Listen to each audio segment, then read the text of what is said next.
جس موضوع پر آج ہم پریس کانفرنس کر رہے ہیں وہ آپ کا، ہمارا اور پورے پاکستان کا بلکہ عالم اسلام کا متفق کا ایک فرض بھی ہے، اور اس جد و جہد میں ہمیں حصہ لینا بھی چاہیے، اور اس وقت تک لینا چاہیے میں یہ سمجھتا ہوں کہ جب تک فلسطین ہمارا بیت المقدس آزاد نہیں ہو جاتا۔ جہاں تک یہ حسنیت کا تعلق ہے، ہمیں افسوس کے ساتھ کہنا پڑ رہا ہے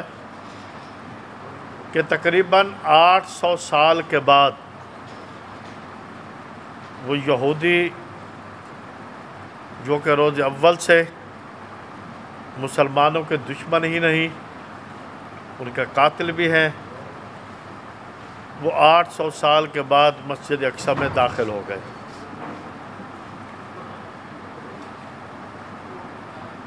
60-70 لاکھ یہودی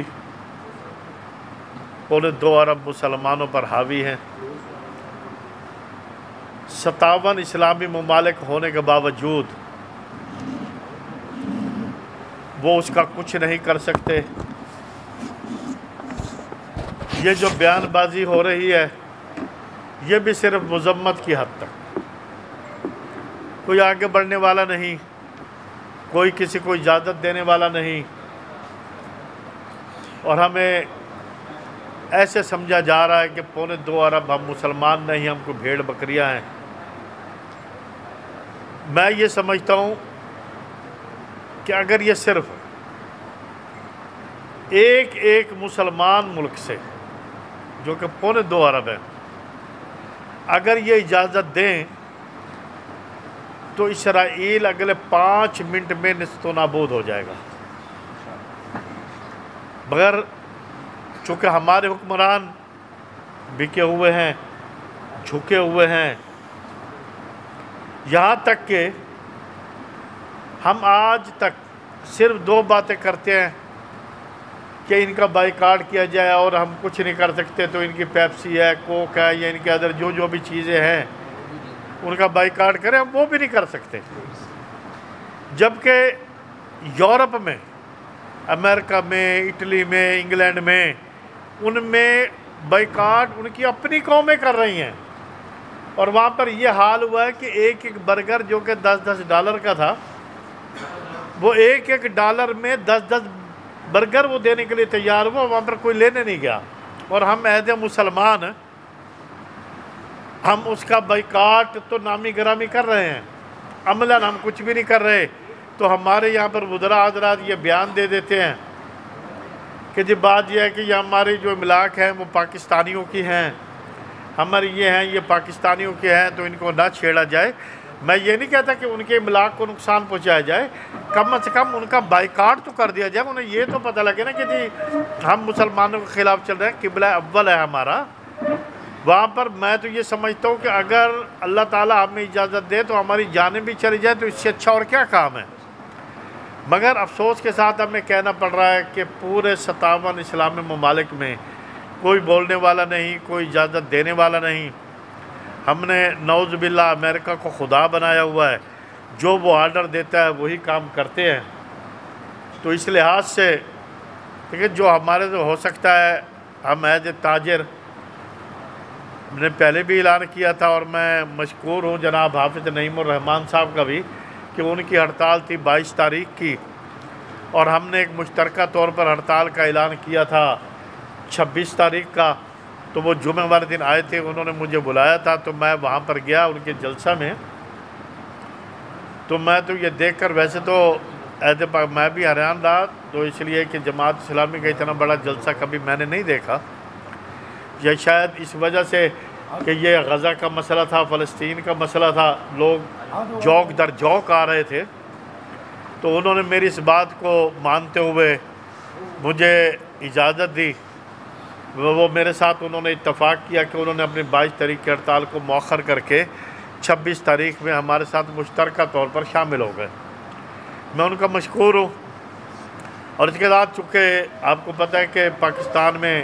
دونوں ہی مرکزی تاجر تنظیموں نے متفقہ طور پر یہ اعلان کیا ہوا ہے کہ 26 تاریخ کو ہم انشاءاللہ پورے ملک میں شٹ ڈاؤن کریں گے۔ کیونکہ جیسے کہ ہم نے آپ کو بتایا کہ وہاں ہمیں اجازت تو نہیں ہے جانے کی. میں آج بھی یہ کہتا ہوں کہ اگر حکومت پاکستان ہمیں اجازت دے تو میرا خیال ہے کہ میرے بہت سارے تاجر، لاکھوں تاجر ایسے ہیں جو کہ اس ٹائم فلسطین جانے کے لیے، لڑنے کے لیے، شہید ہونے کے لیے، اسرائیل کو نیست و نابود کرنے کے لیے تیار بیٹھے ہیں. کیونکہ یہ تو لاکھوں تاجر وہ ہیں جو پاکستانی شہری ہیں. اس کے علاوہ پاکستانی عوام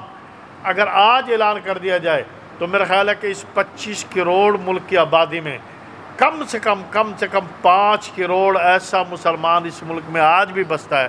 جو یہ کہے گا کہ میں فلسطین جانے کے لیے تیار ہوں. اور اگر یہ عالم اسلام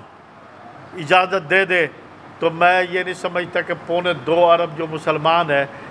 یہ تو 50 لاکھ 60 لاکھ کی آبادی ہے نا، تو 50 کروڑ مسلمان ایسا ہوگا دنیا میں جو کہ یہ کہے گا کہ میں اپنے قبلہ اول کو بچانے کے لیے اپنی جان کا نذرانہ دینے کے لیے تیار.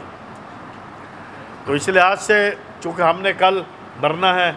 ہم سب نے مرنا ہے، اللہ تعالیٰ نے بھی یہ پوچھنا ہے کہ آپ نے وہاں پر دنیا میں کیا کیا، کیا جا کر کیا، مسجد اقصی کے لیے کیا کیا. جو ہم سے ہو سکا ہم وہ انشاءاللہ کر بھی رہے ہیں اور کرنا چاہتے بھی ہیں اور کریں گے بھی. صحیح جہاں تک تعلق ہے کہ میں آج بھی حکومت پاکستان سے کہتا ہوں کہ خدا کے لیے باتوں سے کام نہ لیا جائے. اس کے اوپر کو عملی جامہ پہنانے کے لیے اس کے اوپر ایک متفقہ لاہ عمل بنایا جائے. پاکستان کے تاجر، پاکستان کے عوام آپ کے ساتھ ہیں. جہاں تک ہماری قربانی دینے پڑی، پیسوں کی دینے پڑی، مال کی دینے پڑی، جان کی دینی پڑی، ہم ہر چیز کے لیے تیار ہیں. ایک متفقہ لاہ عمل بنائیں. یہ ہمارا متفقہ پوری دنیا کے مسلمانوں کا قبلہ اول ہے. اور ہمیں افسوس کے ساتھ یہ بار بار کہنا پڑتا ہے کہ 800 سال صلاح الدین ایوبی کے بعد ان کو ہمت نہیں ہوئی کہ وہ قبلہ اول میں داخل ہوں، اور پورے کے پورے 57 اسلامی ممالک ایسے خاموش بیٹھے ہیں جیسے انہوں نے نشے کی گولیاں کھا کے آرام سے سوئے ہوئے ہیں اور انہیں پتہ بھی نہیں ہے. تو اس لحاظ سے ہم یہ واضح کر دینا چاہتے ہیں کہ خدا کے لیے ہمیں اجازت دی جائے. کہیں ایسا موقع نہ آئے کہ پورے اسلامی ممالک کے عوام جو ہیں وہ سرحدیں پھلانگ کر فلسطین میں جائیں اور اپنی جانوں کا نذرانہ پیش کریں. تو میں اس لحاظ سے اپنے پاکستانی تاجر عوام سے ایک دفعہ پھر یہ اپیل بھی کروں گا کہ 26 تاریخ کو پورے ملک میں شٹر ڈاؤن کر کے یہ بتائیں کہ ہم اپنے کشمیری بھائیوں کے ساتھ ہیں، ہم فلسطین کے ساتھ ہیں، ہم وہاں پر ان کے شانہ بشانہ ہیں، اور انشاءاللہ ہم فلسطین کو اور مسجد اقصی کو آزاد کروائیں گے. تو اس کے بعد میں یہ ایک دفعہ پھر یہ کہنا چاہوں گا کہ جتنے بھی پروڈکٹ ہیں، چاہے وہ امریکہ کی ہوں، چاہے وہ اسرائیل کی ہوں، چاہے وہ جن بھی یہودیوں کی ہوں، وہ ہم اس کا بائیکاٹ کر رہے ہیں اور انشاءاللہ اس وقت تک بائیکاٹ کریں گے جب تک جو ہے وہ یہ مسائل حل نہیں ہوتے. تو تھوڑے سے مجھے ایک بات کا اور بھی پتہ چلا ہے، وہ بھی میں واضح کر دوں. چونکہ ہم مسلمان ہیں، ہم ہر چیز کا فائدہ اٹھاتے ہیں. تو مجھے پتہ چلا ہے کہ یہ ابھی مجھے شیخ صاحب بھی بتا رہے تھے کہ نیکسٹ کولا ہو یا کوئی اور ہو، انہوں نے ود ان ایک ویک میں ہی 60 روپیز جو ہیں وہ ریٹس بڑھا دیے ہیں. بہت زیادہ ریٹ بڑھا دیے ہیں. تو یہ بھی دیکھیں نا، ایک وہ ہو گیا نا کہ ہمیں موقع مل گیا. جیسے ہم رمضان شریف میں ایز اے مسلمان ہر قیمت کے ریٹ بڑھا دیتے ہیں، میں انہیں بھی یہ کہنا چاہتا ہوں کہ وہ اپنے ریٹس کو واپس لیں، کہ یہ نہ ہو کہ ہم ان کے بھی بائیکاٹ کے لیے کوئی قدم اٹھائیں.